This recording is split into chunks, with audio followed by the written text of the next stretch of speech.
हम्म, तो कल हमारी जो कक्षा थी उसमें हमने असत कार्यवाद को समझा था और असत कार्यवाद का जो विषय बचा हुआ है उस विषय को आज हम पूरा करेंगे। उसमें अभी हमने जो विषय पढ़े थे वह विषय थे हमारे जिसमें सत्कार्यवाद का पूरा परिचय पढ़ा था और सत्कार्यवाद का पूरा परिचय पढ़ने के बाद अभी उसमें कुछ कारण और समवाय संबंध आदि के विषय में कुछ विषय रह गया था। तो एक बार असत्कार्यवाद को पूरा हम शुरू से रिवीजन करेंगे ताकि विषय के साथ जुड़ाव हो हमारा, है ना। और आज जो महत्वपूर्ण सिद्धांत है उसको हम करते हैं। तो जो असत्कार्यवाद है, असत्कार्यवाद का मतलब सीधा सा है कि जो सत्कार्यवाद के विपरीत हो, सत्कार्यवाद से हट करके हो, वो असत्कार्यवाद है। सत्कार्यवाद का उल्टा, सीधे आपको ध्यान रखना, सत्कार्यवाद का उल्टा जो है वो असत्कार्यवाद है। तो अब इसमें क्या था, न्याय वैशेषिक दर्शन का ये था असत्कार्यवाद। इसके अनुसार कार्य की सत्ता उसकी उत्पत्ति से पूर्व कारण में नहीं रहती, इसका मानना है। और इसके आधार पर इन्होंने बहुत सारे तर्क देने का प्रयास किया था कि निमित्त कारण की क्रिया के पूर्व अपने उपादान में किसी भी रूप में विद्यमान कार्य नहीं रहता है। निमित्त कारण की क्रिया से ही कार्य की उत्पत्ति होती है। ये तमाम हमने सब पढ़ा था कि उपादान कारण एक होता है, निमित्त कारण एक होता है।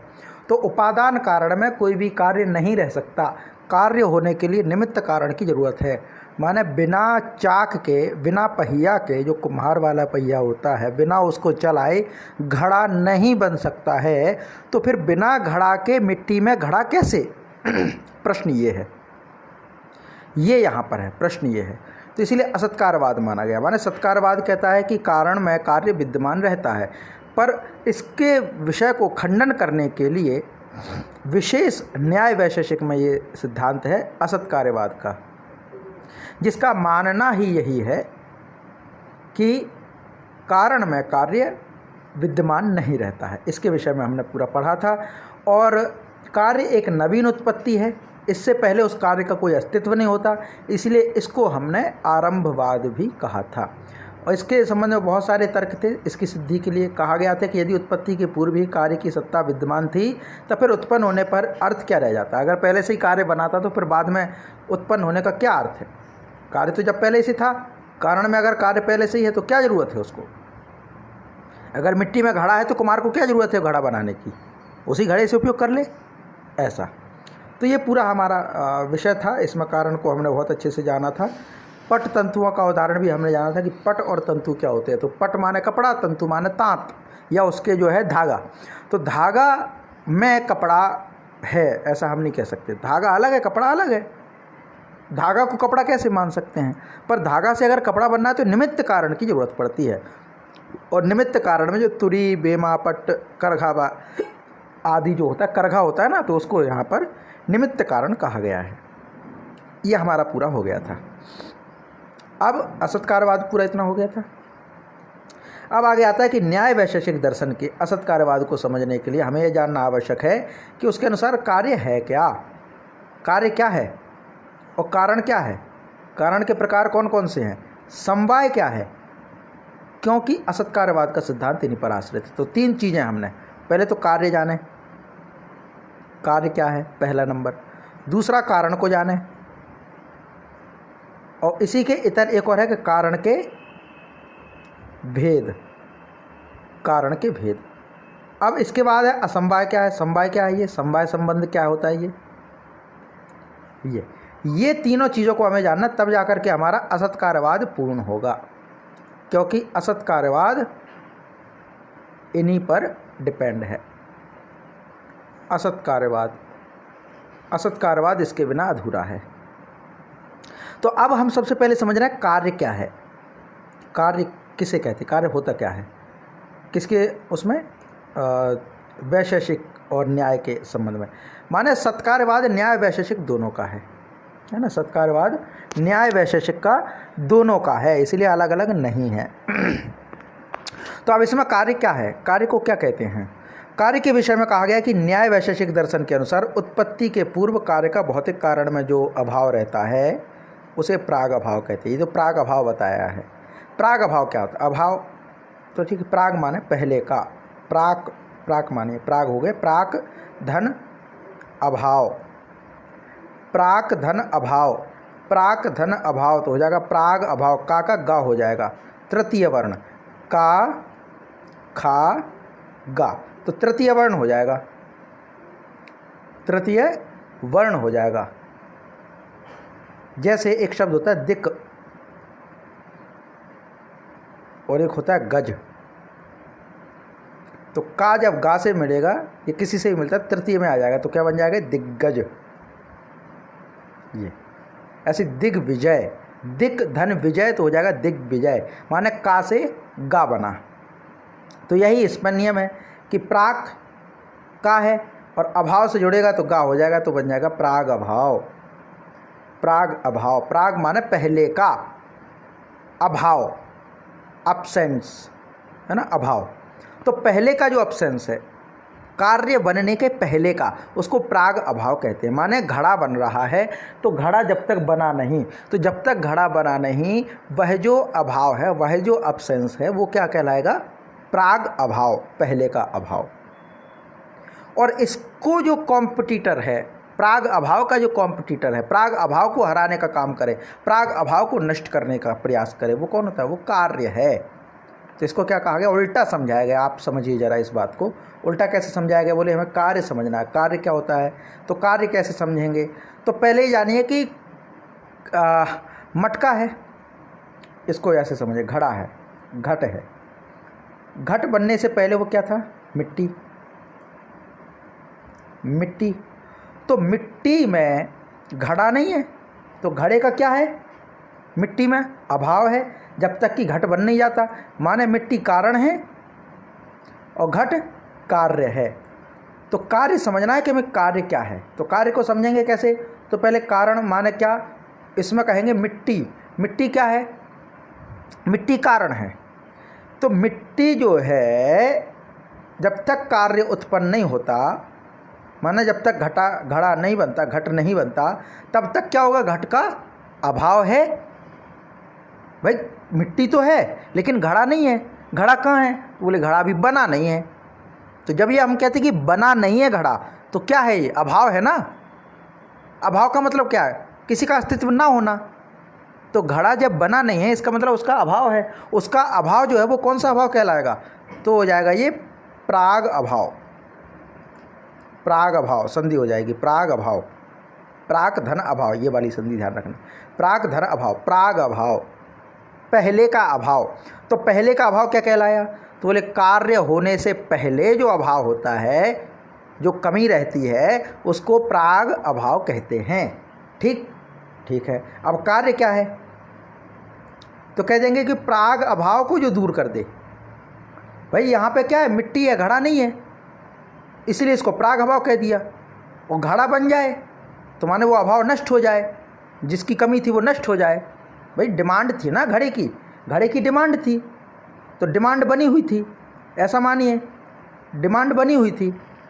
और जब तक डिमांड पूरी नहीं होगी तब तक ये डिमांड बनी रहेगी, जब तक घड़ा नहीं बनेगा। और जैसे ही घड़ा बन गया, डिमांड खत्म हो गई, सप्लाई हो गया, है ना, सप्लाई हो गया तो डिमांड खत्म, और डिमांड खत्म, सप्लाई बन गई, तो माने कार्य हो गया। तो ऐसे समझाया गया है कि जो कार्य क्या होता है? तो प्राग अभाव को नष्ट करे, प्राग अभाव को कंपटीशन के सहित उसको नष्ट कर दे, खत्म कर दे, प्राग का अभाव, प्राग का अभाव खत्म कर दे, तो उसको कहा गया है कार्य। प्राग का अभाव कैसे खत्म हुआ? प्राग अभाव कैसे खत्म हुआ? तो बोले कार्य के कारण। घड़े का अभाव कैसे खत्म हुआ? तो घड़े का अभाव ऐसे खत्म हुआ कि ये जो है क्या हो गया, इसका कमी खत्म हो गई। भाई कमी थी घड़े की, वो कमी पूरी हो गई, घड़ा बन गया, तो जो कमी पूरी हो गई, कमी खत्म हो गई। कमी माने जो उसका जो स्पेस था वो खत्म हो गया। किस कारण से? तो जिस कारण से वो उसी को कार्य कहते हैं।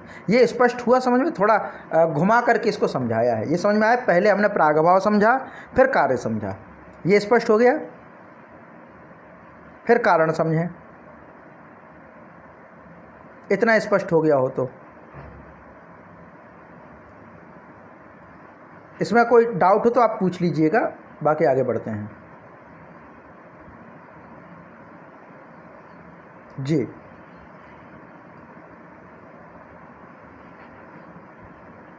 हाँ, तो प्राग अभाव हो गया, और प्राग अभाव को जो दूर करे वो कार्य है, ऐसा। अब आता है कारण। तो कार्य हमने समझ लिया, ये ऊपर जो हमारा सिलेबस आज के लिए बनाया था, अद्वैत को समझने के लिए सिलेबस था, तो कार्य पूरा हो गया, माने ये सिलेबस हमारा पूरा। अब पढ़ेंगे कारण। कारण क्या है? तो कारण के विषय में जो यहाँ पर कहा गया है उसको थोड़ा समझने जरूरी है। तो कारण किसको कहते हैं, कारण है क्या? तो यहाँ से समझिए, न्याय वैशेषिक दर्शन के अनुसार जो कार्य की उत्पत्ति से निश्चित रूप से पहले रहता हो वह कारण है। कार्य हो रहा है तो कार्य जिसके द्वारा हो रहा है वो कारण है, एक सामान्य परिभाषा।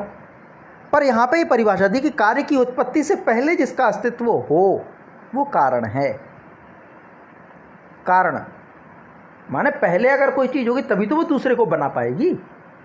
मान लीजिए मिट्टी है तो घड़ा बना, तो घड़ा बनने के पहले मिट्टी का अस्तित्व तो होना जरूरी है ना। तो कार्य होने से पहले कारण का होना निश्चित रूप से जरूरी है, ऑप्शनल नहीं है, मैंडेटरी है। मैंडेटरी मतलब ये शायद मैंडेटरी का अर्थ ये होता है ना जो आवश्यक है, जिसको इग्नोर नहीं किया जा सकता, जरूरी है। तो इसलिए यहाँ पर ये कहा गया कि निश्चित रूप से वो रहता है। जैसे कपड़ा अगर हमें बनाना है तो तंतु का होना आवश्यक है, धागों का होना आवश्यक है, बिना धागा के कपड़ा नहीं बन सकता। तो जब बिना धागा के कपड़ा नहीं बन सकता तो कपड़े के पहले धागे का अस्तित्व है, और कपड़े के पहले धागे का अस्तित्व है, इसलिए धागा क्या है, वो कारण है। ये जो परिभाषा यहाँ पर कहा गया। उदाहरण इन्होंने कह दिया, मिट्टी घड़े से पहले रहती है, मिट्टी नहीं रहेगी तो घड़ा कैसे बनेगा? तो मिट्टी पहले रहती है घड़े के पहले, अतः मिट्टी घड़े का कारण है, मिट्टी घड़े का कारण है। तो कार्य नियत पूर्व वृत्ति कारणम, कार्य नियत पूर्व वृत्ति, कार्य के पहले पूर्व वृत्ति में निश्चित रूप से जो रहे वो कारण है। कार्य के पहले की जो वृत्ति निश्चित रूप से रहे, है ना, निश्चित रूप से रहे वो कारण है। ये परिभाषा कारण की है। माने इतनी पूरी बात को एक इतने से सूत्र में समझा दिया कि कार्य नियत पूर्व वृत्ति कारणम। बोले कारण क्या है? तो कार्य के पहले की जो वृत्ति है, निश्चित वृत्ति है, वह कारण है। ये पूरा हो गया, ये कारण समझा दिया। ये तो हम पहले भी सांख्य दर्शन में भी बड़े अच्छे से समझा कि जो पहले अस्तित्व जिसके द्वारा कुछ उत्पन्न हो, तो जिसके द्वारा उत्पन्न हुआ वो कारण है, जो उत्पन्न हो गया वो कार्य है, ऐसा। अब कारण जो है वो 3 प्रकार का होता है। ये कौन कौन सा है? ये हर जगह लागू होता है। 3 प्रकार का कारण कौन कौन सा? बोले एक होता है समवाय कारण, एक होता है असमवाय कारण, और एक होता है निमित्त कारण। समवाय कारण, असमवाय कारण, निमित्त कारण। तो समवाय कारण का क्या है? समवाय कारण कहते किसको है?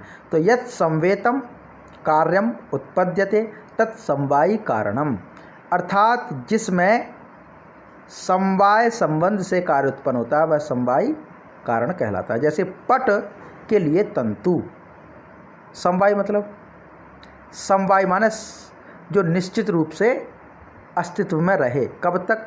जब तक कि वह बने हुआ कार्य रहे, माने कार्य में जो स्वयं शामिल हो, स्वयं शामिल हो, जो बाद में भी देखा जा सके, वो समवायी कारण है। समवायी का सीधा एक ट्रिक बना लीजिए, समवायी माने समाया हुआ, समाया हुआ। जैसे ये तंतु वाला उदाहरण जो इन्होंने लिया, पट यानी कपड़ा, वस्त्र, वस्त्र। तो वस्त्र के निर्माण में तंतु आवश्यक है, वस्त्र के निर्माण में तंतु आवश्यक है। तो समवायी कारण क्या हुआ? तंतु। कैसे? क्योंकि समवाय का मतलब क्या है? जब तक कपड़ा है तब तक तंतु है, माने समवाय कारण जो है वह समवाय संबंध से रहता है। समवाय संबंध आगे पढ़ने वाले हैं हम, समवाय क्या है, पहले इसको इतना जान लीजिए। समवायी संबंध, समवाय कारण। तो समवाय माने समान रूप से सभी अवयवों में जो अस्तित्व में रहे, जब तक कार्य रहेगा तब तक वो कारण बना रहे।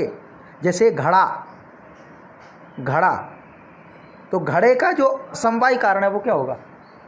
घड़े का जो समवायी कारण है वो मिट्टी होगा। जब तक मिट्टी है, मतलब जब तक घड़ा है तब तक मिट्टी तो है ही, और घड़े के कण कण में मिट्टी है। सोने का कोई आभूषण है, सोने की जो ज्वेलरी है उसका जो समवायी कारण है, इसको आम बोलचाल में एक और कारण कह देते, होता है उपादान कारण। उपादान कारण है ना, उपादान कारण, ये उपादान कारण है। ठीक है, तो उपादान कारण एक, अब इसी से सृष्टि प्रक्रिया समझने, इसीलिए ये पूरा आवश्यक है ना, कारणों को जानना इसलिए जरूरी है, वरना इतनी मगजमारी ना करते। तो समवायी कारण क्या हो गया? तो समवायी कारण माने यत् संवेतम कार्यम उत्पद्यते, जो स्वयं शामिल होकर के कार्य को उत्पन्न करे, तत्समवायी कारणम। जो स्वयं शामिल होकर के, अपने को मिटा करके, अपने को समर्पित करके कार्य उत्पन्न करते। मिट्टी है, खुद को गलाती है, खुद को मिटाती है, खुद को पानी के साथ मिलाती है, अंत में फिर घड़ा बन जाती है। तो ये तो इन्वॉल्व हो गया ना उसमें, जो उसमें इन्वॉल्व हो जाए वो समवायी कारण है। जैसे कपड़े में तंतु, और मिट्टी घड़े में, और सोने के आभूषण में सोना, चांदी के आभूषण में चांदी, पत्थर के घर बनाया जाए तो पत्थर के घर में जो है पत्थर, ईंट के घर में बनाया हुआ जो ईंट, इस प्रकार से। और जैसे ही इसको अलग कर दो तो कार्य अस्तित्व खत्म हो जाता है। भाई आपने कपड़ा बनाया, तंतु तंतु खींच के अलग कर दो तो कपड़ा कपड़ा नहीं रहेगा, कपड़ा खत्म हो जाएगा, माने कार्य का अस्तित्व खत्म हो जाएगा जिसके बिना। जिसको अलग करते ही कार्य का अस्तित्व खत्म हो जाए वो समवायी है, ये स्पष्ट है। ये तो समवायी हो गया। असमवायी का मतलब क्या?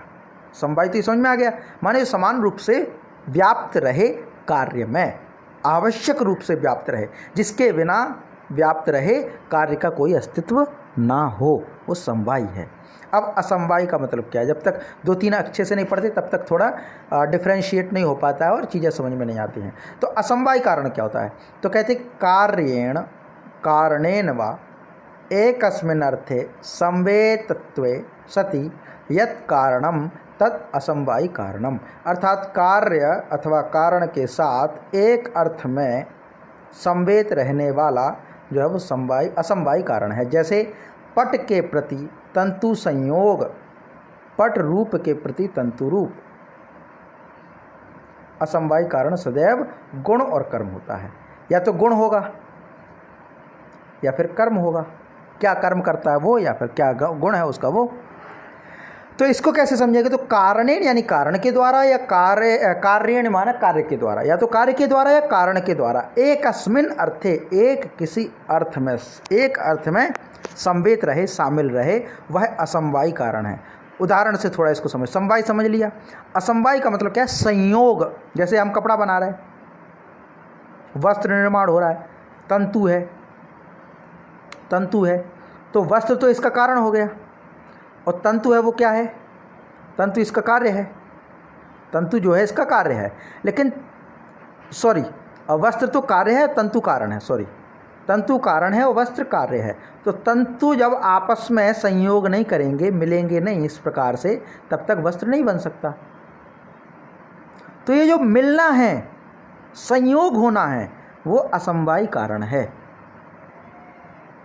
असमवायी कारण माने दिखता नहीं है, कोई भौतिक रूप से नहीं है, पर एक्टिविटी के रूप, कर्म के रूप में रहे, कर्म के रूप में, कर्म के रूप में रहे। कर्म क्या है? संयोग होना, जुड़ना। तंतु आपस में कर्म किए हैं ना जुड़ने का, तो जुड़ने का कर्म किया किस कारण से? तो बोले समवायी कारण, असमवायी कारण। असमवायी कारण ना रहे तब भी कार्य नहीं हो सकता। माने तंतु अगर आपस में ना जुड़ें, तंतु अगर आपस में ना जुड़ें तो क्या कपड़ा बन सकता है? तंतु आपस में संयोग ना करें। भाई हमने कह दिया वस्त्र का कारण क्या है? वस्त्र जो है कार्य, वस्त्र का कारण क्या है?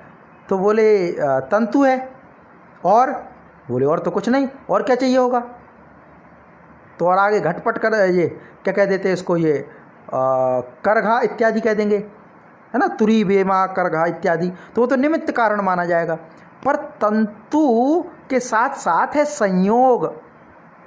संयोग माने जुड़ना, तंतु आपस में जुड़ें, तंतु आपस में जुड़ें, तब तो होगा ना भाई। ये कपड़ा हम सिलते हैं, मान लीजिए कपड़ा फटा हुआ उसको हम सिल रहे हैं, तो उसके लिए क्या ज़रूरी है? धागा हो, सुई हो, मशीन हो, है ना।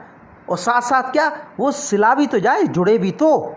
मान लीजिए आप मशीन चलाते जा रहे हैं, सुई में धागा डला नहीं है, धागा भी है लेकिन वो अंदर पहुंच ही नहीं रहा कपड़े में, संयोग ही नहीं हो रहा है, तो क्या कार्य पूरा होगा? नहीं होगा। तो जिस कारण से कार्य अधूरा है वो होगा असमवायी कारण। असमवायी कारण, समवायी कारण तो तंतु था, असमवायी कारण है तंतु संयोग। इसी को हम लेंगे मिट्टी के घड़े के रूप में। जब मिट्टी का घड़ा एक्टिविटी हुई ना, कर्म हुआ, भाई मिट्टी तो घड़े का कारण है, पर मिट्टी में भी तो आपने जल मिलाया, उसको लुगदी बनाई और उसको पेस्ट बना करके एक विशेष प्रकार का आकार दिया। तो वो जो आकार हुआ, मिट्टी ने अपना कर्म किया, अपने स्वरूप को, रूप को बदलने का कर्म किया। तो रूप को बदलने का कर्म किया, ये ध्यान रखिए, गुण, अपने गुण को, अपने रूप को बदलने का काम किया। किस कारण से? तो असमवायी कारण है वो। अगर मिट्टी अपने आकार को ना बदलती, रूप को ना बदलती, तो क्या घड़ा बन पाना संभव था? भाई मिट्टी तो कारण है, ठीक है, असमवायी कारण है, पर असमवायी कारण ना हो तब भी कार्य नहीं हो सकता, तब भी कार्य नहीं हो सकता। तो आपस में जुड़ना जरूरी है ना, बिना जुड़े काम कैसे चलेगा? तो ये जो जुड़ना है वो है असमवायी कारण। तो एक समवायी कारण हो गया, एक असमवायी कारण हो गया। दो कारण स्पष्ट हो गए, एक है तंतु तो दूसरा है तंतु संयोग। असमवायी कारण हो गया तंतु संयोग, समवायी कारण हो गया तंतु। अब तीसरा जो कारण है वो है निमित्त कारण।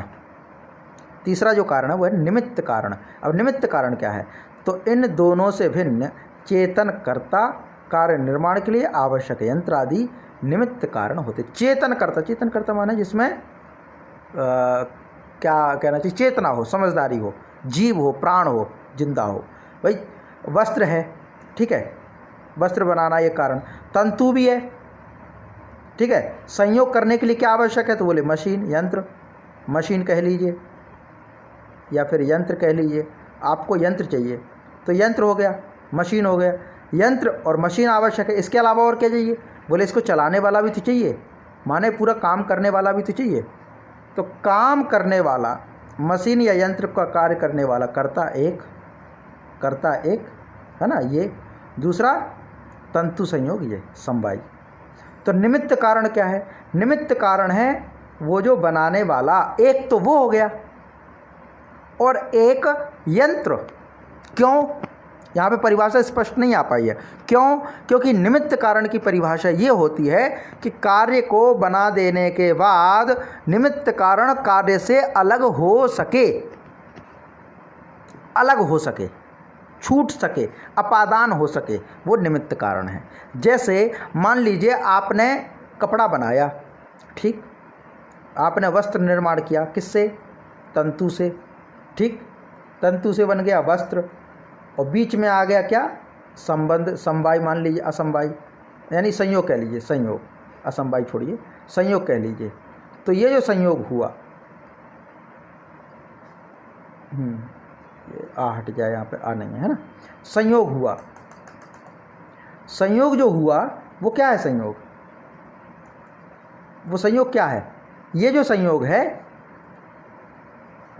ये हट नहीं रहा, चलिए इसको माना जाए संयोग है ना, असंयोग मत पढ़ना उसको। हाँ, तो ये जो संयोग है, ये संयोग क्या है? ये असमवायी कारण हो गया। तो तंतु और वस्त्र, तंतु से वस्त्र बनने के लिए संयोग होना जरूरी है। और संयोग के लिए क्या जरूरी है? तो एक तो तुरी बोलते हैं, बेमा बोलते हैं, आदि, बेमादि, माने इसको हम कहें करघा, मशीन से भी चलता है, हाथ से भी चलता है, इसीलिए हस्त करघा भी कहते हैं, ठीक। अब इसके साथ साथ और क्या चाहिए?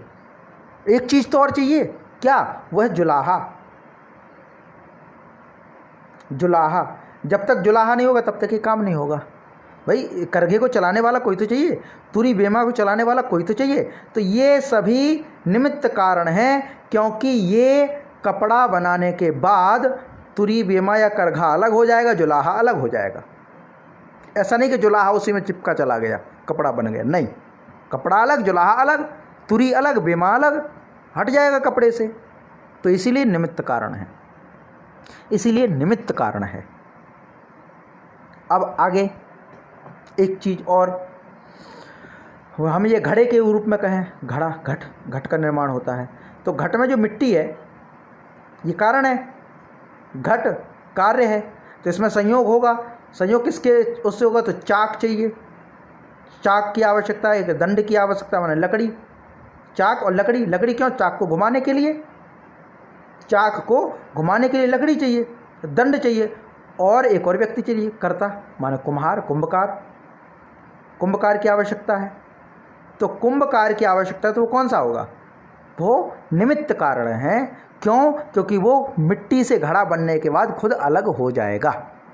ये है। तो 3 प्रकार के कारण समझ लिए, एक समवाय कारण, एक असमवाय कारण और एक निमित्त कारण। तो समवाय कारण कपड़े के उसमें ले तो समवाय कारण है तंतु, असमवाय कारण है तंतु संयोग, और निमित्त कारण है तुरी, बेमा, करघा इत्यादि, और जुलाहा साथ में, जुलाहा साथ में। तो ये तीनों हो गए, समवाय, असमवाय, निमित्त। अब जब सृष्टि की उत्पत्ति के बारे में डिस्कस करते हैं, वेदांत में, उपनिषदों में, दर्शन ग्रंथों में सृष्टि की उत्पत्ति प्रक्रिया को लेकर के बहुत संवाद हुए हैं, जो कि इस कारण से जुड़ते हैं। जब भी हम इसके आगे डिस्कशन करते हैं कि पृथ्वी बनी कैसे, इसका कारण क्या है, इसका कारण क्या है, तो कहते हैं कि ईश्वर है इसका कारण, ईश्वर ने बनाई है। अच्छा, ईश्वर ने बनाई तो मटेरियल क्या है, कौन सा मटेरियल यूज किया? अब ये फंस जाते हैं कि भाई कौन सा मटेरियल यूज किया, तो बोले ईश्वर ने खुद से ही बनाई। अच्छा, साधन कौन से थे? बोले वो खुद ही है। मतलब समवाय कारण क्या है, असमवाय कारण क्या है, निमित्त कारण क्या है?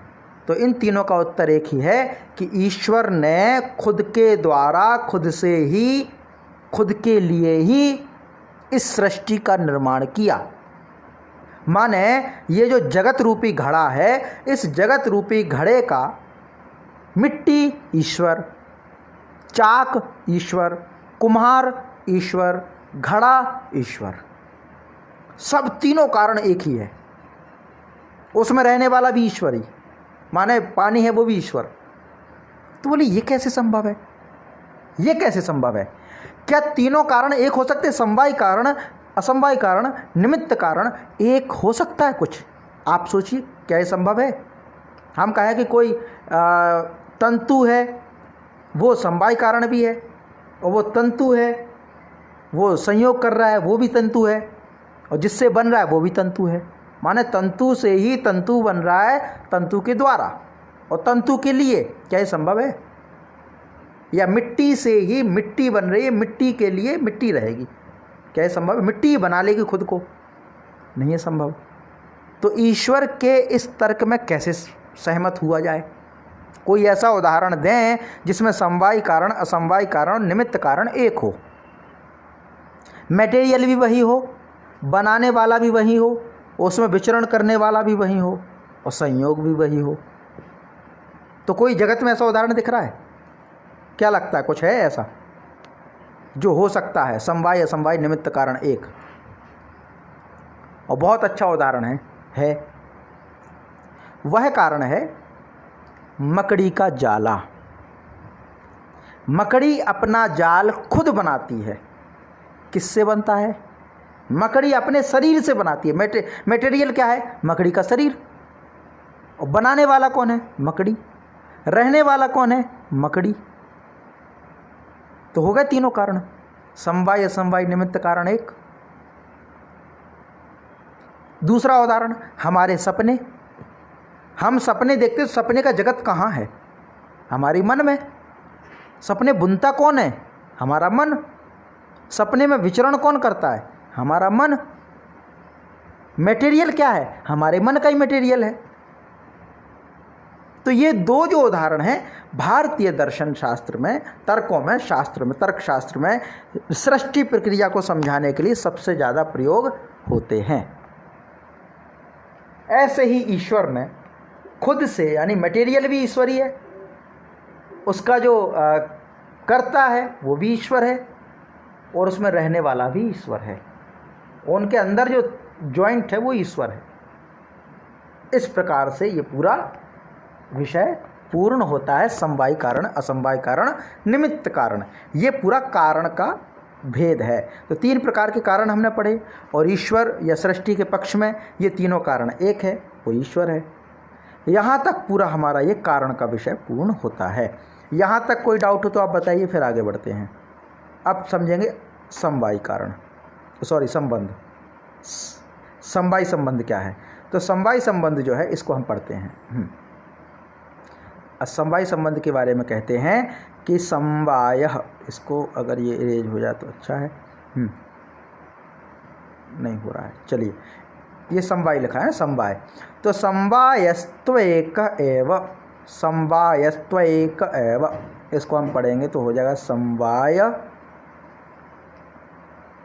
समवायस, यह विसर्ग है, तू एक, ये हो गया पूरा। समवायस्तु एक एव, समवाय तो एक ही है। वो कौन सा है? नित्य संबंध समवाय। जो नित्य संबंध है वो समवाय है। नित्य का मतलब क्या है? जो अंत तक रहे वो नित्य है, और जो टूट जाए फिर बन जाए फिर टूट जाए वो अनित्य है। जो क्षण भंगुर है वो अनित्य है, और जो निरंतर रहे वो नित्य है। तो नित्य जो संबंध है वो समवाय है, जिसके बिना कार्य अपना अस्तित्व खो दे, वो समवाय संबंध है, समवाय संबंध। इसके लिए एक शब्द और प्रयोग किया गया, अयुत सिद्ध वृत्ति। अयुत सिद्ध वृत्ति माने समवाय नित्य संबंध है, एक ही है, अयुत सिद्ध पदार्थों के मध्य पाया जाने वाला नित्य संबंध है। अयुत सिद्ध वृत्ति, ययोर द्वयोर मध्ये, ययो द्वयोर मध्ये एकम अविनश्यत अपराश्रित एव अपराश्रितम एव अवतिष्ठते। एकम अविनश्यत अपराश्रितम एव अवतिष्ठते, इस प्रकार से बटा है। तो एक के अविनश्यत, अविनश्यत, अविनश्यत माने बिना नष्ट हुए, अपर आश्रितम एव तिष्ठते, दूसरे उसके आश्रय पर रहता है। माने जिन 2 पदार्थों में से एक स्वयं के विनाश होने तक दूसरे पर ही आश्रित रहता है। जब तक कि विनाश ना हो जाए तब तक वह उसी आश्रित में रहे, वह अयुत सिद्ध संबंध। अयुत सिद्ध, ऐसे मान लीजिए कि जैसे मान लीजिए कपड़ा निर्माण किया है ना, तो कपड़ा निर्माण करने में जो धागा है वो धागा अपने आपस में जुड़े। तो जब धागा आपस में जुड़े, वो जो संबंध है वो अयुत सिद्ध संबंध है, वह समवाय संबंध है। क्योंकि तंतु आपस में जोड़ खत्म कर दें तो कपड़ा खत्म हो जाएगा। कपड़ा कब तक अस्तित्व में है? जब तक कि तंतु से तंतु जुड़े हैं। मिट्टी का जो घड़ा बना, जब तक मिट्टी के कण आपस में जकड़े हुए हैं तब तक वो घड़ा है। घर बनाया तो घर बनाने में जो एक एक ब्रिक्स है, ईंट है, जब तक वो आपस में जुड़ी है तब तक वो घर है। वो अलग अलग करते जाइए, एक एक अलग अलग करते जाइए तो घर का अपना अस्तित्व खत्म हो जाएगा। तो ये जो जोड़ है, ये जो संबंध है, कण को कण से जोड़ने का संबंध है समवाय संबंध। समवाय संबंध वे अयुत सिद्ध संबंध कहलाते हैं। अयुत सिद्ध कभी एक दूसरे से पृथक नहीं होते ही नहीं है। इनके मध्य में संबंध नित्य रहता है, जब तक अस्तित्व है तब तक रहेगा। नित्य संबंध है, इसीलिए इनका आपस में जो संबंध है वो नष्ट नहीं होता। और अयुत सिद्ध पदार्थ 5 श्रेणियों में विभक्त किए गए हैं। 5 पदार्थों में विभक्त किए गए हैं। तो किस किस रूप में? तो कहते हैं 5 पदार्थ कौन कौन से? तो बोलते अवयव, अवयवी, अवयव, अवयवी। अवयव माने अंग, अंग माने भाग, हिस्सा, ठीक है, पार्ट। तो ये एक अंग है, माने अंग कह लीजिए, पार्ट कह लीजिए। और दूसरा है बॉडी यानी शरीर। शरीर माने अंग सॉरी, अंग और शरीर। भाई शरीर है तभी तो अंग है, और अंग नष्ट तो शरीर नष्ट। माने अवयव अवयवी, जिसके अवयव हैं उसका भी तो अस्तित्व है। मान लीजिए हम, ये घर है, दीवार है, दीवार एक अंग है घर का, और दीवार खत्म कर दो तो घर खत्म, तो एक तो संबंध हो गया। दूसरा गुण, गुण का अस्तित्व कब तक है? जब तक गुण ही है, और गुण ही खत्म तो गुण का क्या मतलब? गुण कब, गुण का महत्व कब है? जब तक गुण ही है। क्रिया तो क्रियावान, क्रिया का अस्तित्व तब तक है जब तक क्रिया करने वाला है। भाई क्रिया कब तक है? जब तक करने वाला है। तो क्रिया आश्रित किस पर है?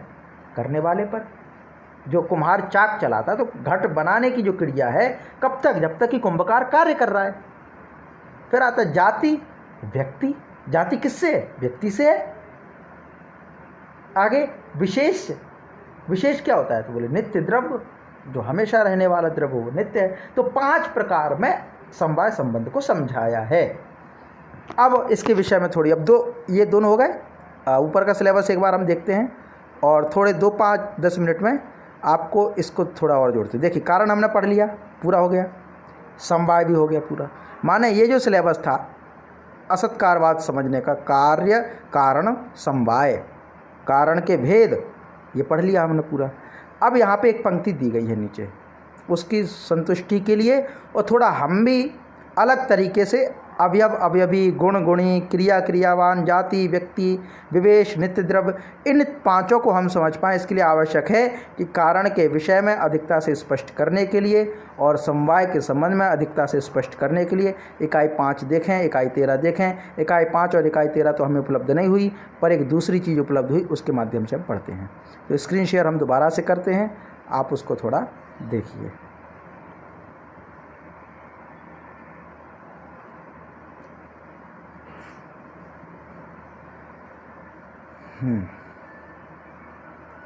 जी, अब दोबारा से स्क्रीन शेयर हो रही है आपके पास।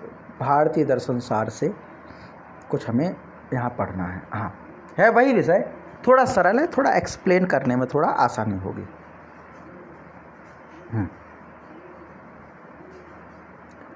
अब यहाँ पर जैसे समझिए, वैशेषिक दर्शन आ गया इसमें, है ना। वैशेषिक दर्शन हमें हालांकि पढ़ना है बाद में। ये काम नहीं कर रहा है, पता नहीं क्या हो रहा है इसका। चलिए देखिए ज़रा, थोड़ा 1 मिनट का टाइम दीजिए यदि संभव होता है तो।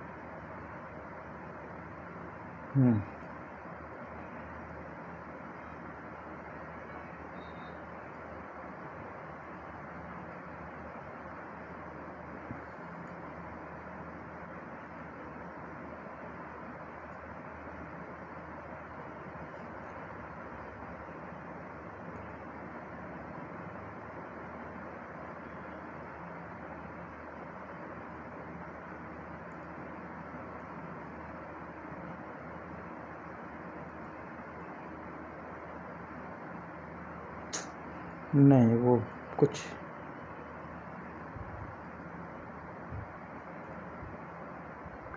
हाँ, स्क्रीन शेयर हो रही है क्या अभी?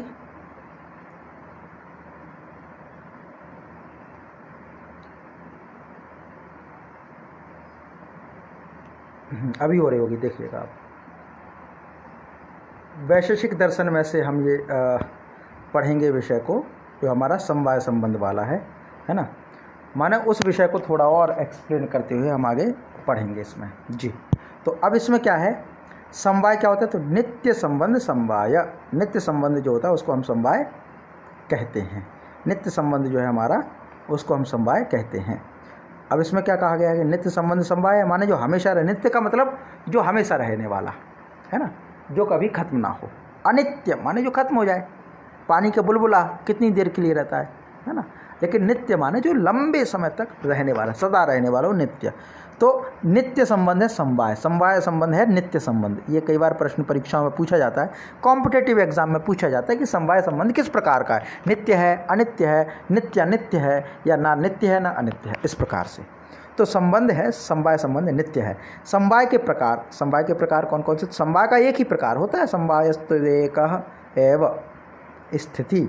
तो यह समवाय पदार्थ अयुत संबंध पदार्थों में रहता है, अयुत सिद्ध वृत्ति के रूप में। समवाय संबंध का एक प्रकार कौन सा? एकमात्र, तो अयुत सिद्ध वृत्ति। तो अयुत सिद्ध क्या है? अयुत सिद्ध वृत्ति। अयुत सिद्ध वृत्ति किसका नाम है? समवाय संबंध का। समवाय संबंध का अयुत सिद्ध वृत्ति है। तो अयुत सिद्ध वृत्ति में क्या कहा गया? ये क्या होता है? तो द्वयोर मध्ये एकम विनश्यद अपराश्रित मेवावितिष्ठते तावत युद्धो सिद्धो। माने जिन दो पदार्थों में एक अविनिश्चित अवस्था, एक जो नष्ट न हो ऐसी अवस्था वाला दूसरे पर आश्रित हो, वे दोनों अयुत सिद्ध कहे जाते हैं। माने एक के बिना दूसरे का अस्तित्व नष्ट हो जाए, एक के साथ साथ दूसरा आश्रित रहे, एक के रहने पर दूसरा आश्रित रहे, एक के ना रहने पर दूसरा खत्म हो जाए, तो ये जो है अयुत सिद्ध। माने वही बात है कि तंतु तंतु आपस में जुड़े हैं, वो अयुत सिद्ध संबंध है। जब तक तंतु जुड़े हैं तब तक घट का अस्तित्व है, और तंतु छूटे घट खत्म। ऐसे तो अयुत सिद्ध संबंध के उदाहरण कौन कौन से, यही महत्वपूर्ण है जिसको हमने पढ़ना था। तो अब इसमें देखिए, एक है अवयव और एक अवयवी। जैसे कपाल अवयव है, घट अवयवी है ना। इसको कपाल की जगह कुछ और अन्य वो ले लें हम, है ना। तंतु और पट, ये तंतु अवयव है, पट अवयवी है, दोनों साथ में जुड़े हैं। भाई तंतु होगा तभी तो अवयव होगा। कपाल माने हमारा क्या होता है? गाल होता है, त्वचा का जो होता है, एक मुख के पास में कनपट्टी के पास कपाल होता है ना। कपाल कहते हैं, नहीं कपाल शायद माथे को कहते हैं, माथा है ना, माथा।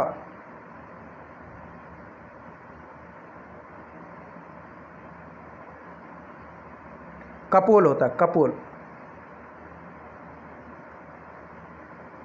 अच्छा, हाँ हो सकता है। कपाल माने जो आधा हिस्सा बांट करके। हाँ, यहाँ भी नीचे जो इसमें है सारणी में, उसमें भी लिखा है तंतु और पट। तंतु अवयव हो गया, पट अवयवी हो गया, ऐसे भी कह सकते हैं ना, तंतु और पट ऐसे। फिर दूसरा गुण और गुणी। तो गुण गुणी, गुण मतलब जैसे तंतु का जो गुण होगा, तंतु का रंग ये है, तंतु का रंग ये है, तो वस्त्र है, वस्त्र का रंग कैसा होगा? जो तंतु का रंग है, तंतु का रूप जैसा, रूप से मतलब रंग, तंतु का वर्ण जो होगा वस्त्र का भी वर्ण वही रहेगा। तो गुण गुणी, गुण जैसा है वैसा ही गुण ही होगा। फिर आता है क्रिया और क्रियावान।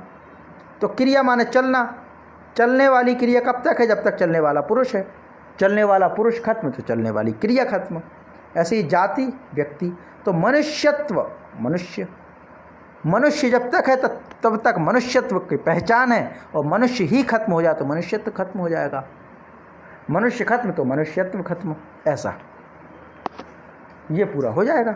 इसके बाद आता है विशेष और नित्य, विशेष और आकाश, ऐसा। नित्य द्रव्य, विशेष माने जिससे कुछ उत्पन्न हो, आकाश तो क्या ही माने, विश्व में नित्य द्रव्यों में विशेष नामक स्थिति रहते, इस विशेष एवं नित्य द्रव्य दोनों अयुत सिद्ध है। माने कोई विशेष, अब विशेष का अर्थ यहाँ पे थोड़ा स्पष्ट नहीं हो पा रहा। नित्य द्रव्य मतलब ऐसा द्रव्य जो हमेशा रहने वाला हो। विशेष माने उससे शायद कुछ बनने वाला, या आकाश की जगह हम पृथ्वी ले लें, पृथ्वी से बनने वाले जितने भी घर मकान ये सभी पृथ्वी के अंश हैं। तो ये तब तक हैं जब तक पृथ्वी है, और पृथ्वी नष्ट होते ही इनका भी अस्तित्व नष्ट हो जाएगा। तो ऐसे 5 प्रकार का हिस्सा जो है ये विशेष मतलब स्पेशल। हाँ जी जी जी, हाँ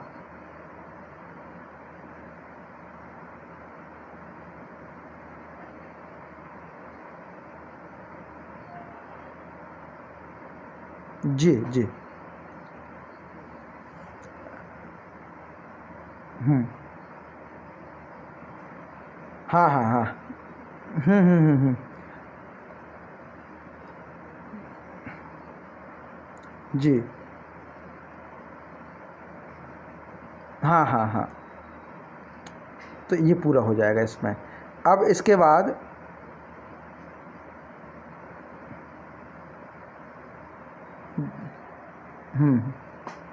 जी जी जी, हाँ, अब ये जो हम पहले पढ़ चुके कारण, कारण जो है उसी के विषय में है, हालांकि पढ़ चुके, सिर्फ थोड़ा एक बार पढ़ना है, वही विषय है पूरा। माने कारण के प्रकार, पहले कारण क्या है, तो कार्यम तो प्राग भाव प्रतियोगी, माने प्राग अभाव का प्रतियोगी वो कार्य है। कारण, तो कारण के 3 प्रकार हैं, समवाय कारण, असमवाय कारण, निमित्त कारण। तो समवाय कारण तंतवः पटस्य, पट के लिए जो तंतु हैं वो समवायी है। और असमवाय तंतु संयोग पटस्य, तंतुओं का संयोग है वो कपड़े के लिए है। और निमित्त क्या है, तो तुरी बेमादिकम पटस्य, कपड़े के लिए तुरी बेमादि जो है वो निमित्त है। इसके लिए थोड़ा आगे, हाँ, तो अब ये जो है 3 प्रकार के कारण, कारणम त्रिविधम समवाय समवाय निमित्त भेदात, समवाय समवाय निमित्त भेदात। तो समवाय, असमवाय और निमित्त। तो समवाय क्या, तो यत् संवेतम कार्यम उत्पद्यते तत्समवाय कारणम, ये तो वही की वही परिभाषा है कि समवाय संबंध से कार्य उत्पन्न होता है, वह समवाय कारण है। जैसे पट का समवाय कारण तंतु, अपने रूप का पट, अपने रूप का पट, माने जो तंतु है, तंतु है, तंतु से कपड़ा बनेगा, पट बनेगा, तंतु से पट बनेगा, तो समवाय कारण, माने तंतु पट में सम्मिलित रहेगा, मिश्रित रहेगा, उसमें समान रूप से रहेगा। फिर असमवाय क्या है, तो कार्येण कारणेन वा सहेकस्मिन् अर्थे संवेतत्वे सति यत् कारणम तत् असमवाय कारण, माने कार्य अथवा कारण के साथ एक पदार्थ में संवेत होने पर जो कारण है वह असमवाय कारण है। जैसे संयोग, तंतु संयोग पटस्य तंतु रूपम पट रूपस्य, 2 कारण है भाई। तंतुओं का संयोग होगा तो कपड़ा बन जाएगा, तंतु का जो रूप रहेगा वही कपड़े का रूप बन जाएगा। तो तंतु रूपम पट रूपस्य, हाँ, पट माने कपड़ा है, कपड़े का जो असमवाय कारण क्या है, पर कपड़े का असमवाय कारण है उनका जोड़, जॉइंट, जो तंतु आपस में जुड़ते हैं एक विशेष प्रक्रिया में, वो तंतु संयोग हो गए कपड़े के लिए। अब कहें कपड़े का रंग कैसा होगा, तो बोले जो कपड़ों के तंतु हैं, तंतुओं का जो रंग रहेगा वही कपड़े का रंग रहेगा। तो तंतुओं का रंग कपड़े का रंग, माने तंतु रूपम पट रूपस्य, पट का रूप तंतुओं के रूप पर निर्भर रहेगा, और तंतु पट जो है वो तंतु संयोग पर रहेगा, ऐसे। अब आगे आता निमित्त कारणम। तो निमित्त कारण वही है कि तदुभय भिन्नम कारणम निमित्त कारणम, माने समवायी और असमवायी दोनों कारणों से जो भिन्न है, तदुभय भिन्नम, तदुभय भिन्नम, जो दोनों से अलग है लेकिन फिर भी कारण है, वो निमित्त कारण है। माने ना तो समवायी है ना असमवायी है, लेकिन फिर भी वो जरूरी है, वो है निमित्त कारण। जैसे भाई तंतु संयोग, एक तो हो गया तंतु, एक हो गया तंतु, माने ये तो समवाय कारण हो गया, ये हो गया समवाय, और एक है तंतु संयोग, ये हो गया असमवाय। ये किसके लिए जरूरी है, कपड़े के लिए। तो अब आपसे पूछा जाए कपड़ा बनाने के लिए तंतु हो गया और तंतुओं का जॉइंट हो गया, पर जॉइंट कैसे होता है वो पता है कि ये संयोग है, पर क्या इसके अलावा और कुछ नहीं चाहिए? चाहिए। वो जो बचा वो निमित्त कारण है। उसके लिए क्या चाहिए, तो पट का तुरी, बेमा इत्यादि, ये सभी, माने कपड़ा बनाने के लिए जो करघा है, एक तो ये करघा है, एक तो ये, और दूसरा इनका जुलाहा, जुलाहा, इनका जो है जुलाहा, ये 2 कारण है, वो निमित्त कारण है, निमित्त कारण। तो इन तीनों कारण, समवायी हो असमवायी हो, निमित्त कारण में जो असाधारण कारण है वही करण है। ये कर्ण का अलग विषय हो गया। तो यहाँ तक पूरा होता है कारण। तो अभी तक हमने कार्य समझ लिया असत कार्यवाद के लिए, और अभी तक हमने कारण समझ लिया असत कार्यवाद के लिए, और अभी हमने समवाय संबंध समझ लिया, समवाय संबंध। तो तीनों को हमने समझ लिया। कारण के भेद हो गए हैं, तो इस प्रकार से हमारा ये असत्कार्यवाद पूरा सिद्ध होता है, जो ये कहता है कि कार्य कभी भी कारण में उपस्थित नहीं रहता।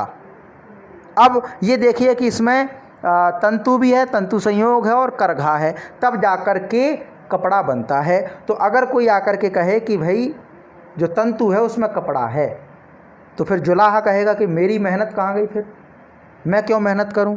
तंतु कहे कि हम आपस में संयोग क्यों करें जब हम पहले से ही कपड़ा है। तो सीधी सी बात है, कोई आकर के कहे कि भाई आप तो असिस्टेंट प्रोफेसर हैं, तो अब मेहनत क्यों करें जब हम पहले से ही, क्यों परीक्षा देने जाएं, क्यों इंटरव्यू देने जाएं, क्यों रात रात भर जागे जब पहले से ही असिस्टेंट प्रोफेसर हैं, ऐसा। तो ये जो कारण है वो असत कार्यवाद के अंतर्गत आता है कि कार्य कभी कारण में विद्यमान नहीं रहता है। बाकी सांख्य दर्शन का जो सत्कार्यवाद है वो हमेशा यही कहता है कि कार्य कारण में अव्यक्त अवस्था में रहता है। दोनों की अपनी अपनी फिलॉसफी है, ये क्या कहना चाह रहा है, दूसरा क्या कहना चाह रहा है, और हम तो सबको पढ़ेंगे, इसको भी पढ़ रहा है उसको भी पढ़ रहा है, जिससे हम ज़्यादा सहमत होंगे वो हम मानेंगे, बाकी परीक्षा की दृष्टि से तो सब आवश्यक हैं। तो आज का जो विषय है समवायी कारण, ये असत कार्यवाद का, वो यहीं पर समाप्त होता है। पीठर पाकवाद, पीलू पाकवाद जो बचे हैं इनको खोजने की कोशिश चले, अभी तक पीठर पाकवाद की PDF नहीं मिली है, मिल जाएगी तो उसके विषय में हम आगे डिस्कस करेंगे, वरना वैशेषिक दर्शन हम शुरू करेंगे। वैशेषिक दर्शन की एक कक्षा हमारी पूर्ण हो गई है। आज के लिए इतना ही शेष रखते हैं, इतना ही पर्याप्त है। शेष कक्षा हम कल करते हैं। आप सभी को बहुत बहुत धन्यवाद।